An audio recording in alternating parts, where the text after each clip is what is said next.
In today's video, I'm going to teach you how to add shapes to a mind map in Draw.io for Confluence. By the end, you'll know exactly how to open your page, jump into the diagram, add new nodes using the built-in arrows, and publish your changes confidently. Start by heading to your Confluence space and opening the page that contains your mind map. Switch the page into editor mode so you can work on its content. This ensures you can access and modify the embedded diagram rather than just viewing it. If the page is restricted, make sure you have permission to edit, otherwise you won't see the options you need. Once the page editor is open, click to select the mind map diagram on the page. You should see it highlighted with a toolbar or handles indicating it's selected. This is important because you'll need to interact with the diagram directly to add new shapes. Next, choose the edit option for the diagram.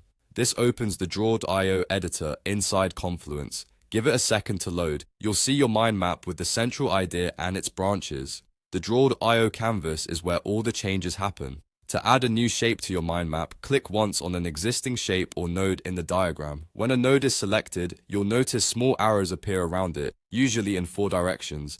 These arrows are your quick connectors. Click one of the arrows pointing in the direction you want your new idea to branch out. A small menu will appear with shape options. Choose the shape you want to add. Typically, a rounded rectangle or a simple node works well for mind maps. The new shape will be created and automatically connected to the original node, keeping your structure neat and consistent. If you don't see the arrows, make sure you have clicked directly on the node itself, not the connector line. You can double-click a shape to rename it or type right away if it's already selected.